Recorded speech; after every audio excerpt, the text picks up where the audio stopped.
ვაგრძელებთ მატრიცის თემატიკას. დღეს გვექნება საუბარი ცნობიერების 8 დონეზე. ეს TikTok-ზე მე ერთ ვიდეოში ვისაუბრე ამ თემაზე, ცნობიერების 8 დონეზე და ეს ინფორმაცია კიდევ უფრო გავამდიდრე და ეხლა უფრო ვრცელ ვერსიას შემოგთავაზებთ. ცნობიერების 8 დონე და კიდევ ერთი ინფორმაცია სტატია კვანტური ფიზიკა ადასტურებს, რომ ადამიანის გარეშე სამყარო არ არსებობს. მოკლედ ეს ერთმანეთს უკავშირდება. და შემდეგ რელიგიური ჩვენ მართლმადიდებლური რაღაც თეოლოგიური წიგნიდან მოვიყვანო ორ თავს, იმიტომ რომ დაგვჭირდება ეხლა ცნობიერების 8 დონეს, როდესაც შევეხებით, აქ დამჭირდება შენიშვნის სახით ბოლოს ჩავამატო ეს ასე ვთქვათ თეოლოგიური საკითხის გაშლა, იმიტომ რომ შეიძლება ცოტა რელიგიის საწინააღმდეგო გაგებად მიიღოს ვიღაცამ რა. ამიტომ რა იგულისხმება ამ წიგნში კარგად არის მოცემული და დავაკავშირებ ერთმანეთთან. და რთული ინფორმაციებია ეს არის ძალიან რთული ინფორმაციები, ადვილი არ არის რა. მოკლედ, ხო, ესე იგი, პირველ რიგში გავეცნოთ ცნობიერების 8 დონეს. ჩამოვთვლით ცნობიერების 8 დონეს, ყველა ადამიანი არის ამ მოცემული 8 დონიდან რომელიღაცა დონეზე რა. ეს პირველი, მეორე, მესამე, მეოთხე, მეხუთე, მეექვსე, მეშვიდე, მერვე, მაგრამ ესე ქვევიდან ზევით რო წარმოვიდგინოთ რა. ანუ მძინარე პოზიციიდან უკვე აი რეალურად განღრმავთობის და აზიურ რელიგიებში გასხივოსნებას რო უძახიან, აი გასხივოსნების მდგომარეობამდე როგორ უნდა მივიდეს ადამიანი და ამას მე როდესაც წავიკითხავ პუნქტებად, თქვენთვის, თქვენს გულში, ანუ მოისმინეთ და ამ პუნქტებიდან თქვენ მიხვდებით ცნობიერების რომელ დონეზე იმყოფებით.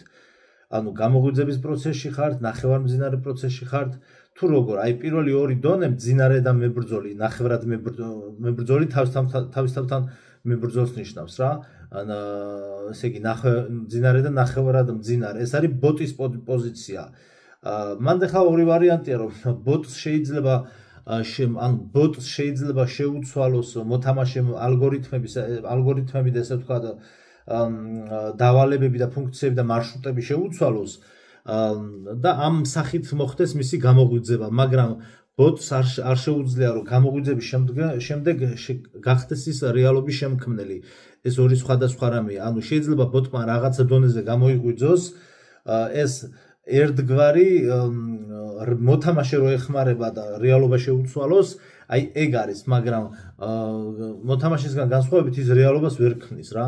ანუ აი თქვა სახლის სამსახური აი ამ მარშრუტზე თუ დადიო და ანუ კოლექტიურ ადრეაც ვისაუბრეთ, კოლექტიურ სიუჟეტში თუ იყო ჩამჯდარი და თქვა ვიღაცა მოკიდა ხელი ან ვიღაცამ ინფორმაციის სახით ან რაღაც ესე თქვა მეგობრული ხელი გაუწოდა და გამოაღვიძა ლექციებით, თქვა ინფორმაციებით და რაღაც მაგალითებით, მაქსიმუმ ანუ ამ მოთამაშემ გამოიყვანოს ამ კოლექტიური სიუჟეტიდან და მისცეს მას მისი ინდივიდუალური სიუჟეტი, ანუ მისი პირადი სიუჟეტი შეუქმნას, მაგრამ თვითონ ეს ბოტმა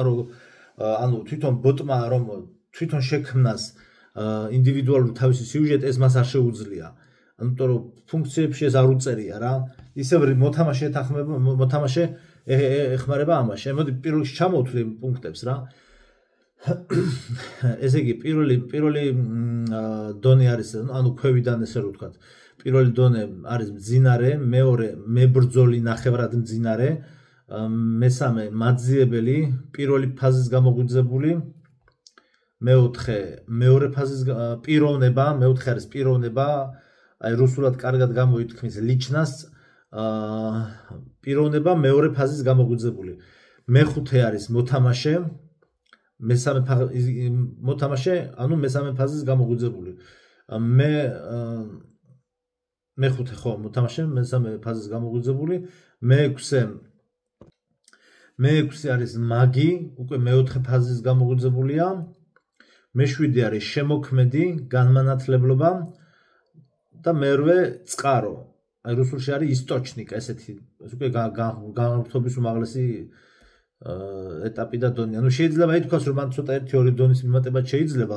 მე ესე ვიტყოდი რომ 1-2 დონეს, ანუ განმრთობის ანუ ბოლო ეს წყარო რაც არის, ანუ აი მაგას ორდონეს დავამატებდი და მძინარემდე დავამატებდი კიდე ორდონეს. იმიტომ რომ არიან ბოტების ისეთი სახეობა, მე პირადად შემხედრიან რა. აი ბოტები რასაც ქვია, რომლებიც საერთოდ ვაფშე ვერ აზროვნებენ. აი საერთოდ რა, უბრალოდ როგორ გითხრათ, აი არ მინდა ხა ცუდი შედარებები გავაკეთო რაღაცებთან დაკავშირებით, მაგრამ არიან ადამიანები, რომლებიც საერთოდ ამ ქვეყანაზე არ არიან რა. აი უბრალოდ აკეთებენ რაღაცას, რატო აკეთებენ, რატო ცოცხლობენ, საერთოდ აი გონში არ არიან, რას აკეთებენ, რომ დაელაპარაკო, შეიძლება ვერაფერი ვერ გაიგოს. მე მინახავს ესეთ ხალხი და მძინარემდე კიდე აი ორი რაღაცა, აი ალბათ როდისმე დავამატებ და ჩემს ვარიანტ შემოგთავაზეთ. მოკლედ პირველი და დააკვირდით ამ ტექსტებს რომ წავიკითხავ, თქვენი თავი ამოიცანით, ყველა სხვადასხვა დონეზე ამოიცნობს თავის თავს რა. გულწრფელად თქვენს თავთან აღიარეთ, რომელ დონეზე ხართ და როგორ შეიძლება აი ამ პუნქტებში შეგიძლიათ დაინახოთ, როგორ შეიძლება გამოიღვიძოთ და გადახვიდეთ შემდგომ დონეებზე რა. პირველი, მძინარე, მატრიცაში ცხოვრების მაქსიმალურად გაუაზრებელი მდგომარეობა. ადამიანი სრულიად ახდენს საკუთარი თავის იდენტიფიცირებას საკუთარ სხეულთან, ეგოსთან, პიროვნებასთან. შენ ცხოვრობ ხალხის შაბლონური სისტემით და არც კი უფიქრდები თუ კი ვინ ხარ შენ სინამდვილეში. გამოღვიძებასა და სულიერ მდგომარეობაზე შეკითხვები ჩვენთვის უცხოა. შენ გჯერა მხოლოდ მატერიალური სამყაროსი. ადამიანი მუდამ მსხვერპლის მდგომარეობაში იმყოფება. მასთან ყველა რაღაცაში ვალდებულია. ადამიანი საკუთარი ცხოვრებაზე პასუხისმგებლობას არ იღებს, ვერ ხედავს მიზეზ შედეგობრივ კავშირებს. ადამიანი კი არ ცხოვრობს, არამედ გადარჩენის პირობებშია. მეორე, მებრძოლი, ნახევრად მძინარე. მებრძოლი ოღონ საკუთარ თავთან მებრძოლი, უაზრო რაღაცებთან მებრძოლი და არა მებრძოლი კარგი გაგებით არა, ანუ ცუდი გაგებით. ნახევრად მძინარე, ეს მეორე. რწმენა ეგრეგორის გარეშე. შენ უკვე ხვდები რომ სამყარო მხოლოდ მატერია არ არის.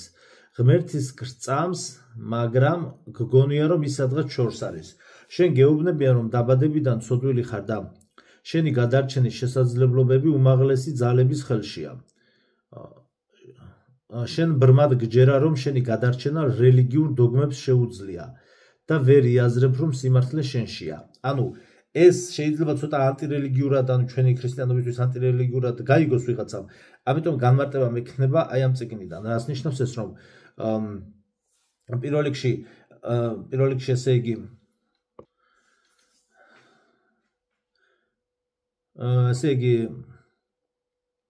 პირველ რიგში რომ ესე იგი შენი გადარჩენის შესაძლებლობები უმაღლესი ძალების ხელშიაო. რა თქმა უნდა, ღმერთმა თავის გასაკეთებელ, ანუ ძის განკაცებით, ძე ჰიპოსტასის განკაცებით გააკეთა, მაგრამ აქ ეს არ იგულისხმება. აქ იგულისხმება ის, რომ ვითომ შენ დავდომ მდგომარეობაში ხარ და რო არც თხოვ და არც არაფერს არ აკეთებ და ვიღაცამ აი უნდა გადაგარჩინოს. აი აქ ეს იგულისხმება. და აი რომ შენი გადარჩენა რელიგიურ დოგმებს შეუძლია და ვერ იაზრებ რომ სიმართლე შენშიაო. ეს არ უნდა გავიგოთ იმად, აი ცნებაში რო წერია რომ არ გააკეთო შენი თავიო, ეს ასე არ უნდა გავიგოთ. ანუ დოგმები არის დასაცავი სიტყვაზე რელიგიაში, მაგრამ დოგმების დაცვით, ასე ვთქვათ, ანუ კონკრეტულად თვითონ დოგმა არ აცხონებს ადამიანს. ანუ აი ეს ცოტა რთული გასაგები, ანუ სწორად უნდა გავიგოთ და ამაზე კიდე ეგ წიგნიდან თავის მოვიყვადა. და რომ სიმართლე შენშია. აქ იგულისხმება ბრჭყალებშია სიმართლე შენშია. აქ იგულისხმება სამოთხეს სხვაგან ნუეძებთ ის თქვენშიაო. ქრისტე რომ ამბობს სახარებაში, ეხლა ეს მე ჩავამატე, იმიტომ რომ სხვანაირად გაიგებდნენ ადამიანები. ანუ რომ სიმართლე შენშია, ანუ სამოთხე არის ადამიანში, შენშია სამოთხე და არა სადღაც სხვაგან არ უნდა ეძებო. ეს მეორე პუნქტი გრძელდება. ადამიანი დარწმუნებულია, რომ ჩვენი ცხოვრება მუდმივი ბრძოლაა. ის მუდამ ცდილობს ვიღაცას რაღაცა დაუმტკიცოს და ეძებს ვინაა დამნაშავე და ვინაა მართალი. ადამიანი იბრძვის ამ სამყაროში და ებრძვის საკუთარ თავს. მესამე, მაძიებელი, პირველი ფაზის გამოღვიძებული. იწყებ მატრიცაში არსებული ბზარების გაცნობიერებას. ნელ-ნელა ხვდები, რომ ამ სამყაროში ბევრი რამე ილუზიაა. თქვენს გონებაში უცხო რწმენები ჩანერგეს. შენ დაგაპროგრამეს. იწყებ შეკითხვების დასმას, რომ იქნებ და ყველაფერი ისე არ არის, როგორც აქამდე მეუბნებოდნენ. იწყებ შენი რეალობის კონსტრუქციის აგებასა და სიმართლის ძიებას. ადამიანი იწყებს დაფიქრებას, თუ მის ცხოვრებაში ესა თუ ის სიტუაციები რატო ხდება. ეძებს გამოსავალს და მომხდარის მიზეზებს. ამ დონეზე ხდება ცნობიერების პირველი ნიშნების გამოჩენა. ადამიანი პასუხებს ეძებს საკუთარ კითხვებზე. მეოთხე. პიროვნება მეორე ფაზის გამოგვიძებული. მატრიცის გაცნობიერება. შენ უკვე იცი, რომ მთელი სამყარო, რომელსაც შენ ხედავ, სინამდვილეში ჰოლოგრამაა. ფრჩხილებში თან ჰოლოგრამაა და თან ხელოვნურად შექმნილი რეალობა, ორივე ერთადაა ერთდროულად. ორმაგობის დუალური მატრიცა სინამდვილეში თამაშია. ღმერთი თავს შენი მეშვეობით ავლენს. ანუ ხვდები, რომ რეალური მოთამაშე ხარ და არა ბოტი. და ამ ორმაგობის დაყოფა უბრალოდ ილუზიაა. შენ აანალიზებ, რომ ყოველწამიერად ქმნის შენს რეალობას. შემდგომ თავში ვისაუბრებთ, როგორ ხდება ყოველწამიერად ადამიანის მიერ რეალობის შექმნა. აი ეს რო იცოდეთ, ამ საჭირო ჩანართების ჩართვა. რომ შენ ყოველწამიერად ქმნი შენს რეალობას, მაგრამ ჯერ კიდევ არ გისწავლია ამ ყველაფრის გაცნობიერებულად გაკეთება. შენ ჯერ კიდევ საკუთარი რწმენისა და პროგრამის მონახარ. ადამიანი სრულად იღებს პასუხისმგებლობას საკუთარ ცხოვრებაზე, მოქმედებებსა და გადაწყვეტილებებზე. ადამიანებისა და სამყაროსათვის იხსნება და ამ დონეზე უკვე მასთან უპირობო სიყვარულის გაგება მოდის. მან უკვე იცის შემდგომში მოძრაობა რა მიმართულებით უნდა გააგრძელოს. შემდეგი, მეხუთე დონე, მოთამაშე, იგივე მესამე ფაზის გამოგვიძებული. შენ უკვე 100%-ით იღებ პასუხისმგებლობას იმაზე, რაც ახლა შენს თავსა და შენს ცხოვრებაში ხდება. შენ უკვე გაცნობიერებულად მიხვედი იმ დასკვნამდე, რომ ამ სამყაროში საკუთარ თავს ფიზიკურად ასხივებ და შთანთქავ ემოციურ და ენერგეტიკულ დონეზე. დრო და დრო ბევრად იოლად ახერხებ ნებისმიერი სურვილის მანიფესტაციას შენს ცხოვრებაში. ურთიერთობები და წარმატების სიმრავლე უკეთესობისკენ მიდის. ამ დონეზე ადამიანი უკვე ბოლომდე აცნობიერებს თუ ვინაა და რისთვის არის ამ სამყაროში მოვლენილი. ის ხდება მოთამაშე და მიზეზების ძიებისთვის ზედმეტ ენერგიას აღარ ხარჯავს.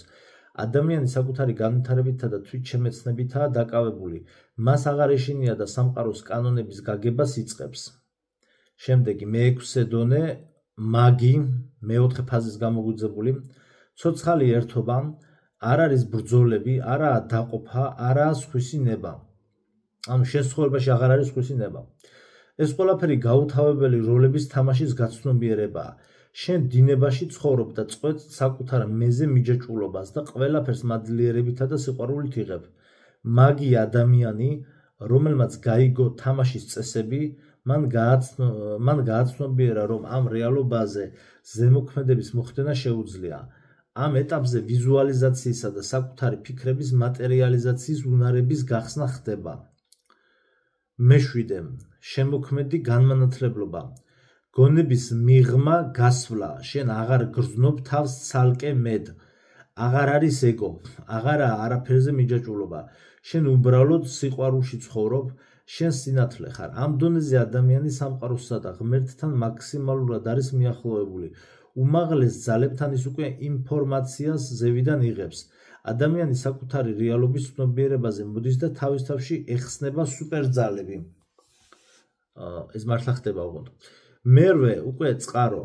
ამ დონეზე ღვთაებრივი პრინციპის მაქსიმალური შერწყმა ხდება.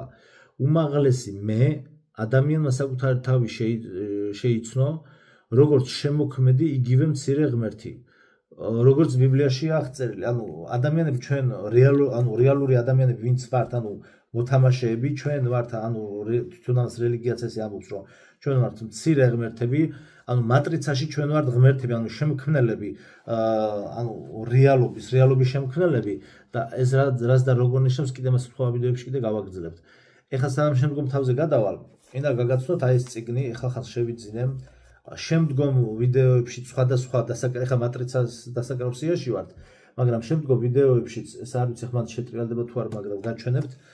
შემდგომ ვიდეოებშიც დავესესხები ამ წიგნს. ესე იგი, პროტოპრესვიტერი იოანე რომანიდისი, ანუ მართლმადიდებლური თეოლოგიაა, პატრისტიკული თეოლოგია. ეხლა ჩვენ მატრიცის თემებს ნელ-ნელა რელიგიურ თემებთან დავაკავშირებთ, რომ სინამდვილეში მატრიცაში რაზეც საუბარია, ყველაფერი ღმერთის არსებობაზე და ამ თეოლოგიაზე საუბრობს და ანუ გადაკვეთებს გავაკეთებთ.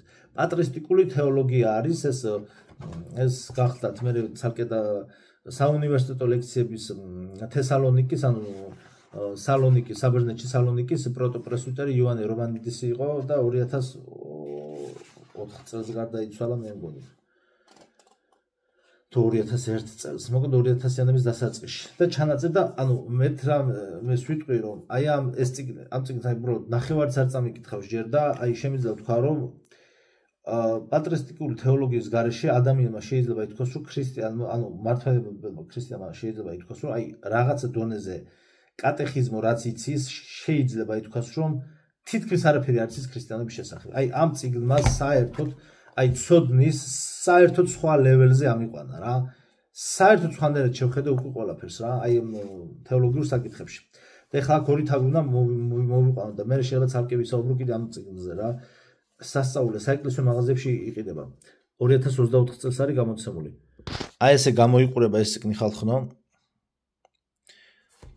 დასკრინეთ ან რაღაც ესე და იყიდეთ აუცილებლად 10-20 ლარიღის თუ რაღაც.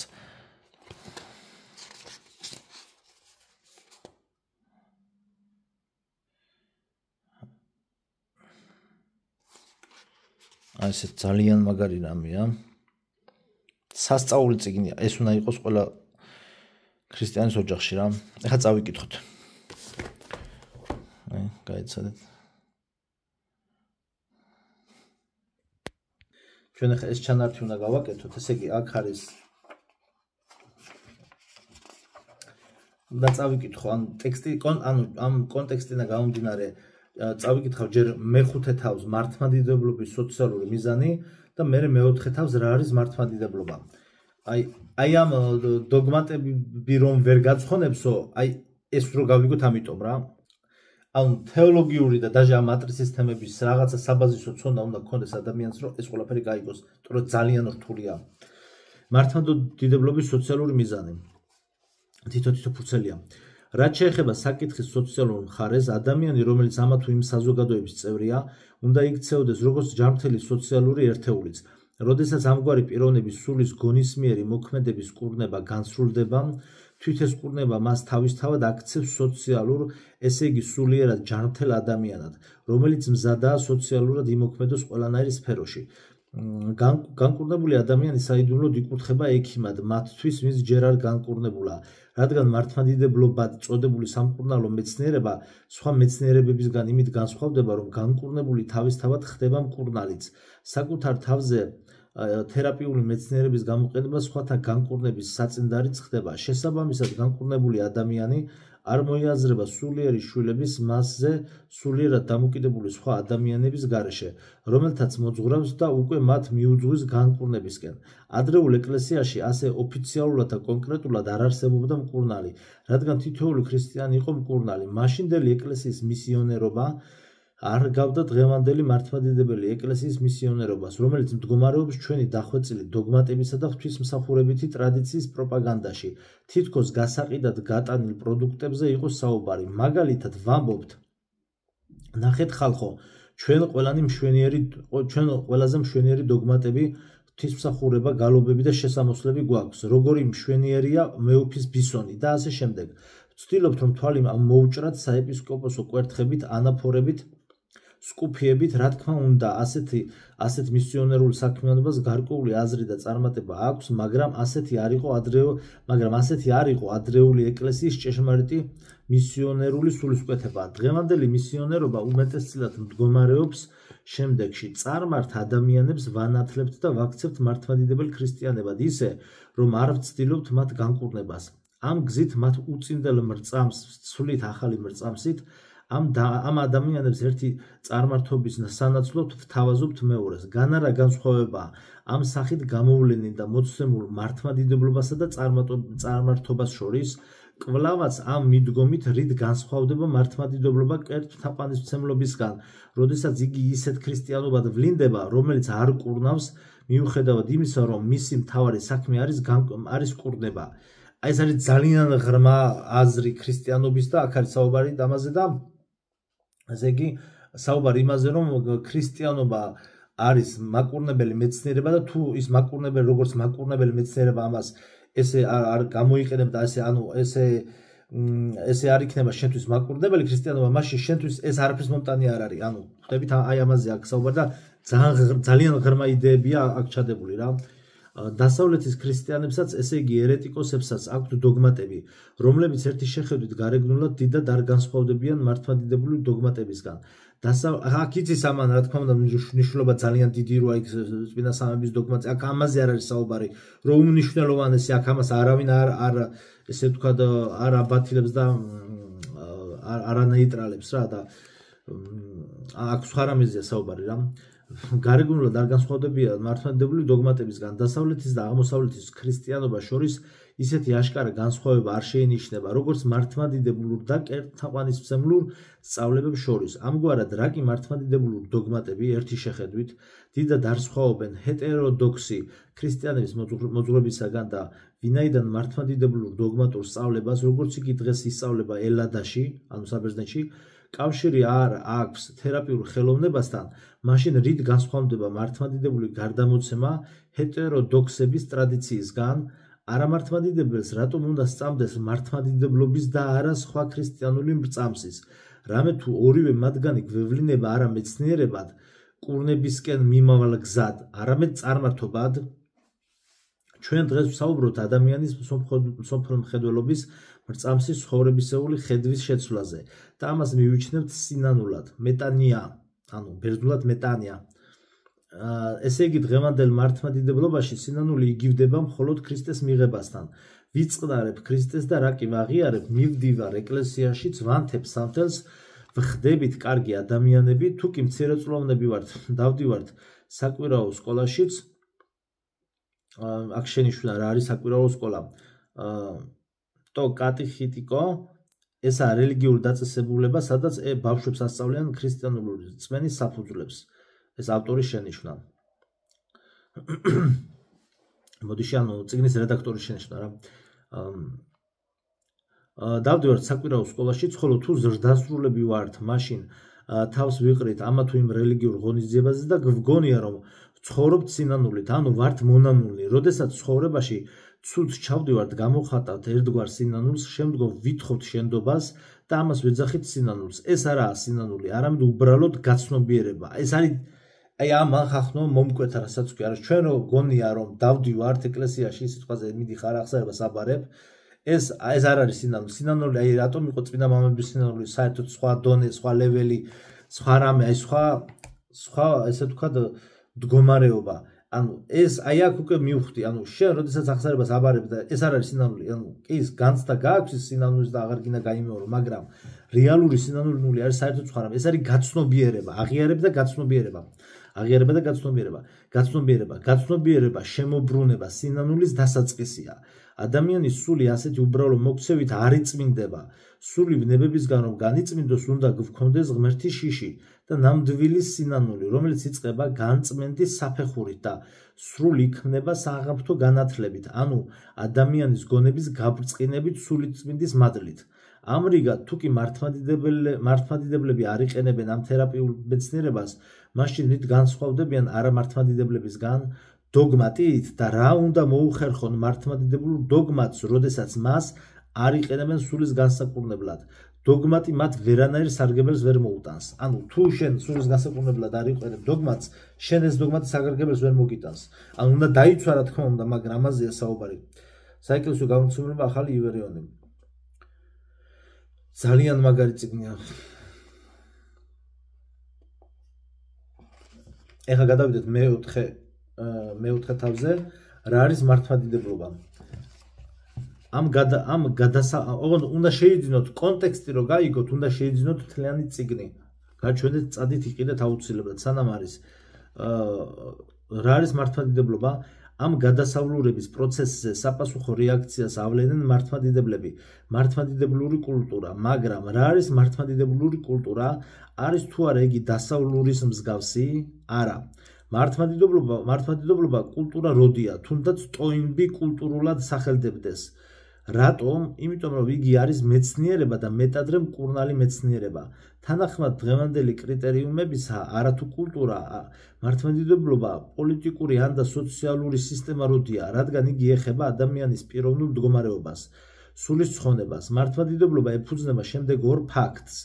სიტყვა იგი ხორციელი იქმნა იოანე 1:14 და ჯოჯოხეთში სინანული არაა. რა თქმა უნდა, მასში არსებობს კულტურის შექმნის წინაპირობებიც, მაგრამ ის მაინც არაა კულტურა. მართლმადიდებლობა არც სხვა ყველა რელიგიის მსგავსი რელიგიაა. მას გამოარჩევს ის განსაკუთრებული ფენომენი, რომელიც არ მოიპოვება სხვა რელიგიებში. ესაა მისი მაკურნებელი ხასიათი. მართლმადიდებლობა არის ერთგვარი თერაპიული მეცნიერება, რომელიც კურნავს ადამიანს, როგორც პიროვნებას. კარგი ექიმი განურჩევლად ყველა სნეულების განკურნებაზე ზრუნავს. იგი მკურნალობისას ადამიანებს ერთმანეთსგან არ განარჩევს. მას არ აინტერესებს მათი სოციალური ფენა, განათლების საფეხური, ეკონომიკური მდგომარეობა, რელიგია თუ ზნეობრივი ქმედებანი. ნამდვილი ექიმი მხოლოდ იმას აქცევს ყურადღებას, მასთან მისული ადამიანი სნეულია თუ არა. თუ ვინმე შეუძლოდაა, ზრუნავს და ცდილობს, რომ რამენაირად უწამლოს მას. ექიმის ვალია სნეულის განკურნება. მართლმადიდებლურ ტრადიციაშიც გვაქვს მსგავსი ფენომენი და კიდევ უფრო აღმატებულიც.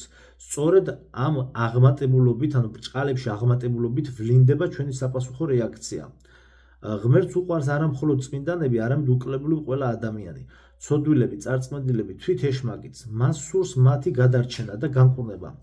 დიახ, სურს, მაგრამ თუ ყველას განკურნება ბრჭყალებშია, ანუ არ შეუძლია ბრჭყალებშია, სპეციალურად მათ ყველას განკურნება არ შეუძლია, ეს იმიტომ რომ მათ არ სურთ, ასე ვთქვათ, ღმერთისთვის, ანუ ქმნილებების თავისუფლებაში არ ერევა. ის რომ ღმერთის სიყვარულია და ყველას განკურნება სწადია და რომ ყველა თანაბრად უყვარს, მოწმდება და მტკიცდება განღმრთობილთა ემპირიით, ესე იგი იმ ადამიანების მიერ, რომლებმაც განიცადეს განღმრთობა, იგივე ღვთისმჭრეტელობა და იხილეს ღმერთი. ღმერთს არ ძალუძს ყველას განკურნება, ბრჭყალებში ძალუძს, ანუ იგულისხმება ძალუძს, თორემ ღმერთს განკურნება შეუძლია და უღაც ყველაფერი შეუძლია და მოგეთ ხო ხვდებით ეს ბრჭყალებში არის მოცემული რა. ღმერთს არ ძალუძს ყველას განკურნება, რამ თუ იგი არ ძალადობს ადამიანის ნებელობაზე, არამედ პატივს ცემს და უყვარს, კურნავს მხოლოდ განკურნების მსურველებსა და მთხოვნელებს. ადამიანი, რომელსაც სხეულებრივი ან სულიერი უძლურება აწუხებს, იმისათვის, რათა გამოჯანმრთელდეს, ექიმთან ჩვეულებრივ საკუთარი ნებით მიდის და არა ძალდატანებით. ასევეა მართლმადიდებლურ თერაპიულ მეცნიერებაშიც.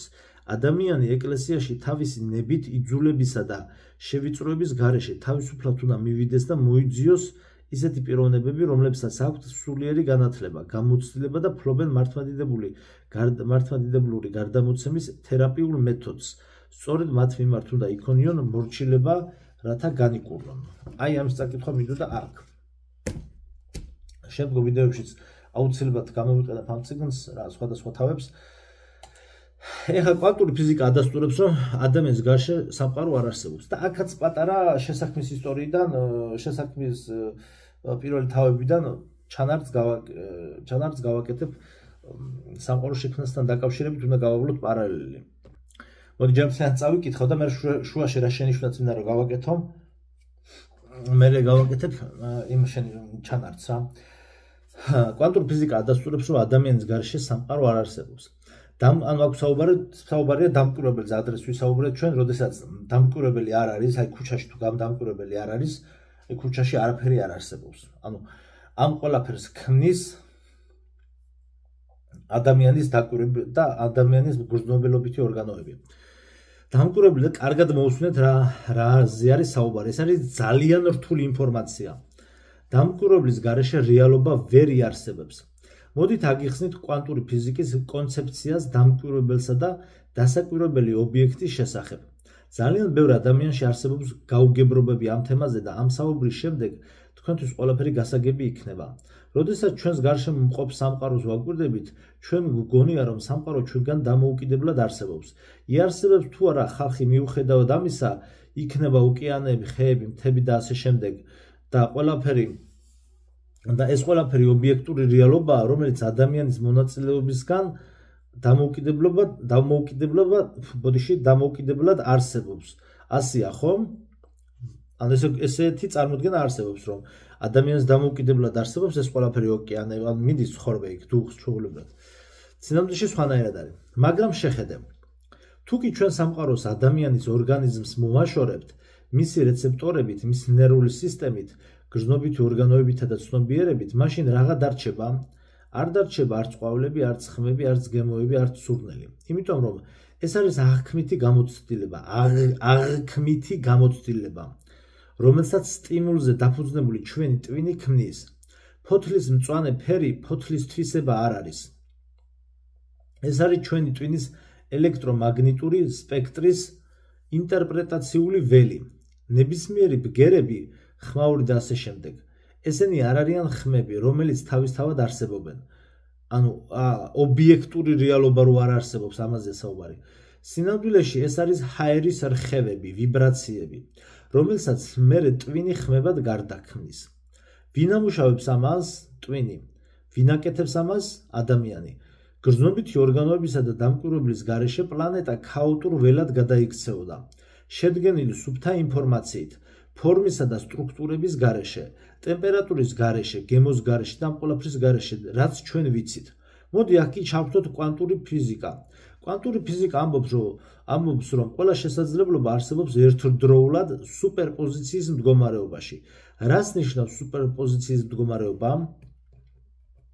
როგორც უკვე გითხარით, ყველა შესაძლებლობა ერთდროულად არსებობს იმ მომენტამდე, სანამ ამას დამკვირვებელი არ შეხედავს და თავისი მაყურებლობით დასკვნით შედეგებამდე არ მიიყვანს.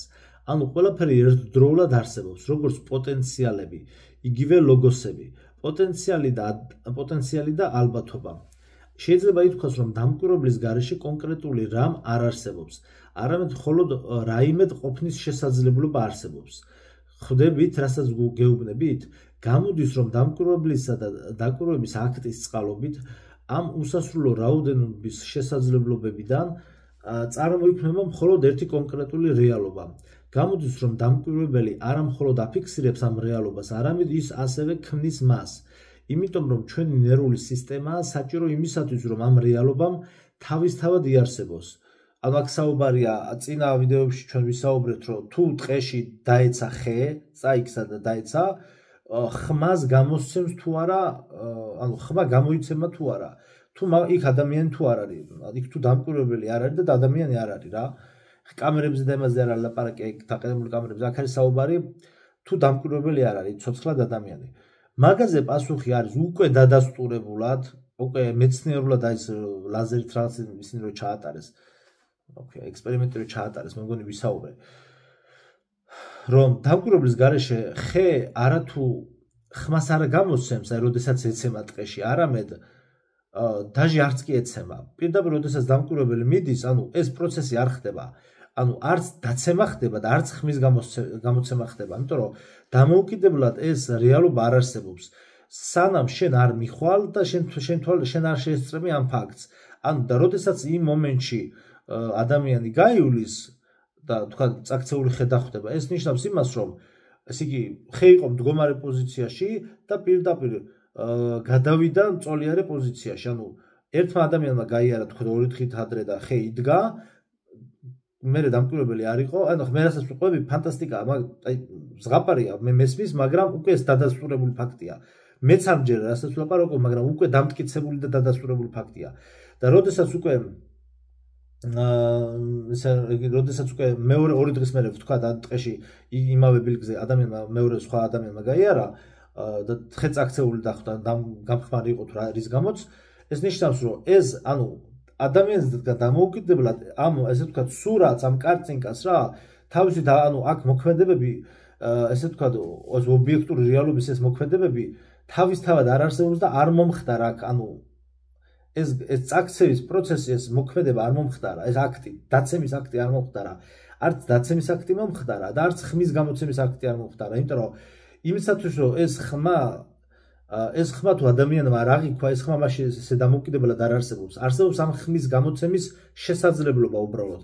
ეს შესაძლებლობა შეისხავს ფრთებს და განხორციელდება თუ ადამიანი იქნება იქ და ადამიანის მგრძნობელობითი ორგანოები მოხდება იმ ტერიტორიაზე. სხვა შემთხვევაში არც ხმას გამოსცემს, არც დაცემა მოხდება. მოკლედ 2 დღის შემდგომ ადამიანმა რომ გაიარა, დახვდა ხე წაქცეული. ანუ დაცემა არ მომხდარა, ხე იდგა და დახვდა ხე წაქცეულ მდგომარეობაში. აი აქ ამაზე არის საუბარი. ნუ ძალიან ზღაპარია მე მესმის თქვენთვის, მაგრამ მოვა დრო და ადრე თუ გვიან ვიღაცები მიხვდებიან და მეც უფრო ღრმად და გასაგებად მივხვდები ამ საკითხებს, იმიტომ რომ ძალიან რთული გასაგებია.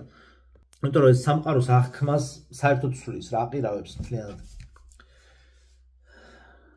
გამოდის რომ დამკვირვებელი არა მხოლოდ აფიქსირებს ამ რეალობას, არამედ ის ასევე ქმნის მას. იმიტომ რომ ჩვენი ნერვული სისტემაა საჭირო იმისთვის, რომ ამ რეალობამ თავისთავად იარსებოს. წიგნში შენ ხარ სამყარო, საუბარია ადამიანურ სამყაროზე.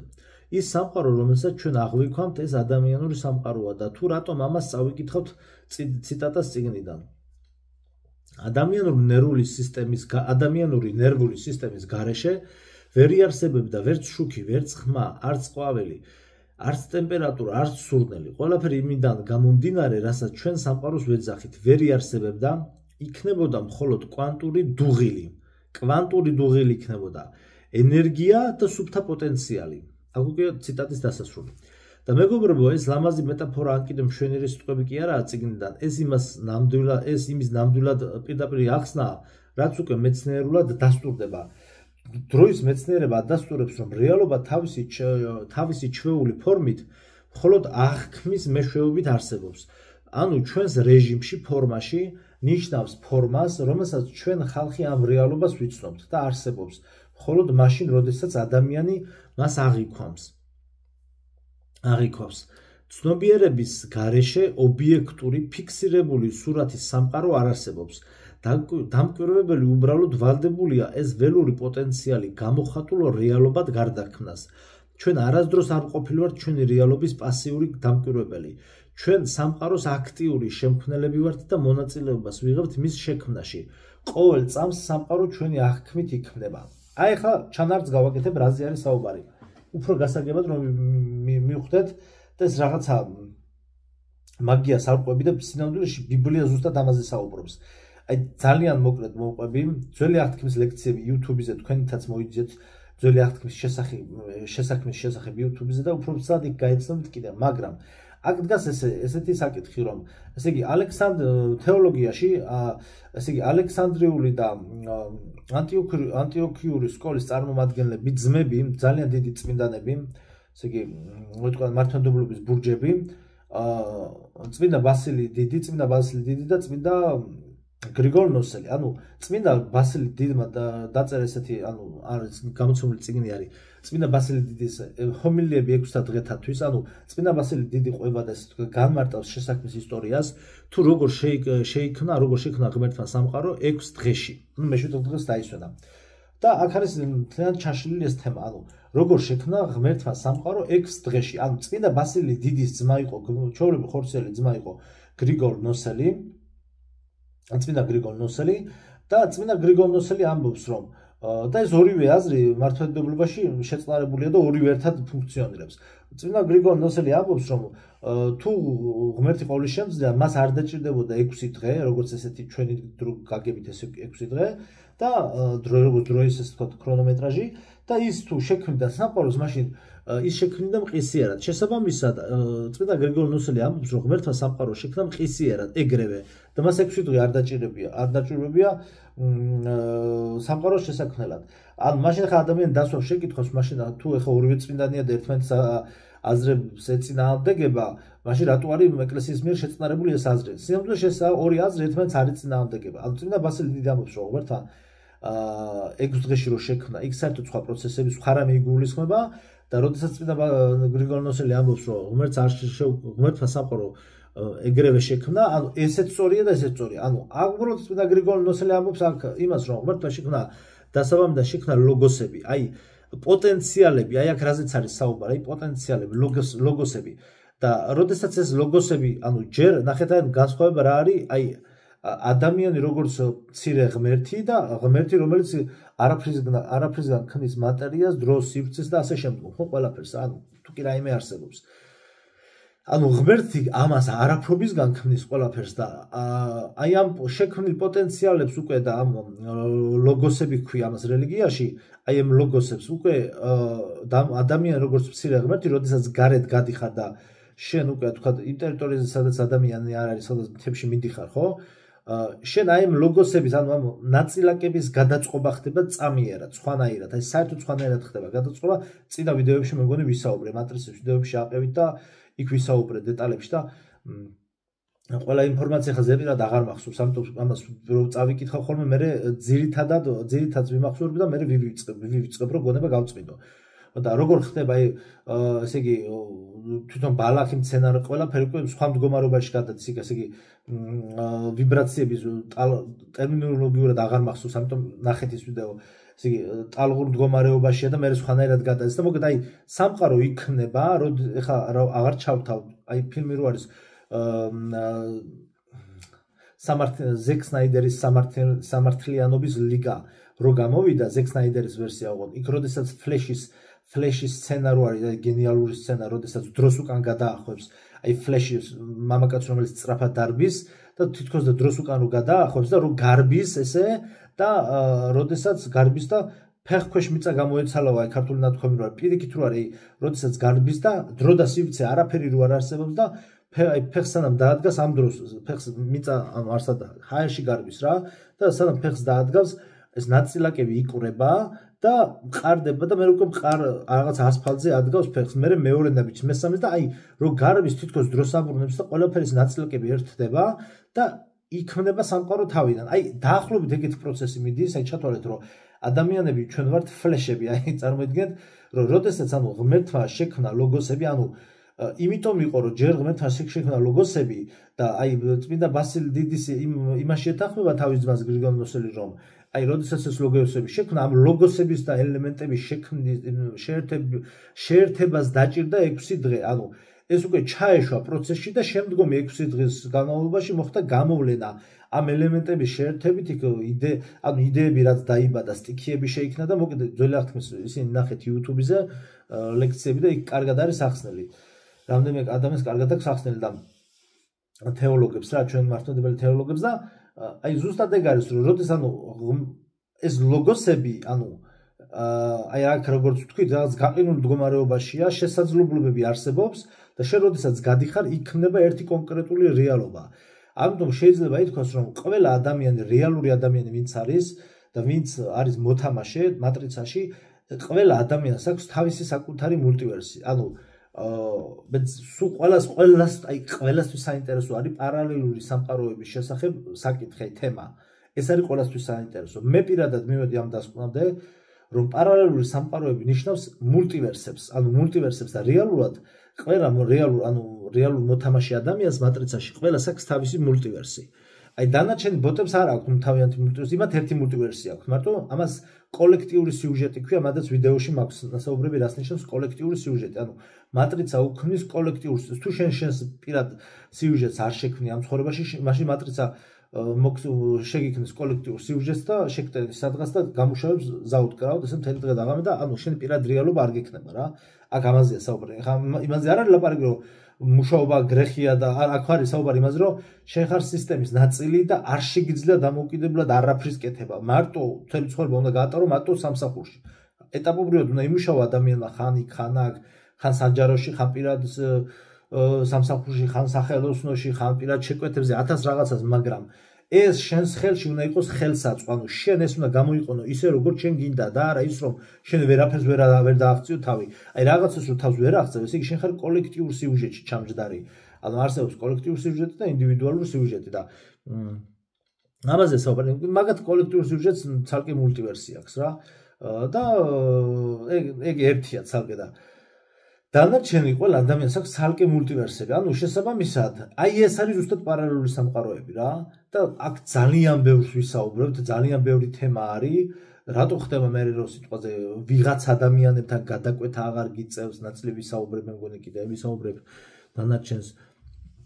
და თქვა ადამიანთან თუ შენი კონტაქტი სიუჟეტი ამოიწურა, ეს ყოფილი მეგობარია თუ ყოფილი შეყვარებული თუ რაღაცა, იმასთან გადაკვეთა ცხოვრებაში აღარასოდეს აღარ მოგიწევს, სულ რო კარის მეზობლად ცხოვრობდეს რა. ძალიან საინტერესო თემებია და მე მგონი დავამთავრე, ხო, დღეს დავამთავრე. ეს ინფორმაციები ხა თქვენ უნდა გაანალიზოთ თქვენი, ანუ ყველაფერი აი არ არის აუცილებელი ყველაფერში აი ამ ლექციებში დამიჯეროთ, ყველაფერში მენდოთ, ანუ ეს ყველა ეს ინფორმაცია თქვენ უნდა გადახარშოთ და თქვენ როგორც თქვენ რა ცნობიერების რა დონეზე ხართ, იქიდან გამომდინარე დაამოკრიფოთ თქვენთვის სასარგებლო ინფორმაციები და გამოიყენოთ აზროვნებისთვის და შენი ცხოვრების ზოგადად ადამიანის ცხოვრების დაგეგმისთვის, სულიერი ცხოვრების დაგეგმისთვისაც და ისედაც ფიზიკური ცხოვრების დაგეგმისთვის და მოგეთ უკეთესობისკენ რომ წავიდეს ადამიანის ცხოვრება. ეს მინდოდა მე თქვა. ორ ჩამედი არაფერი.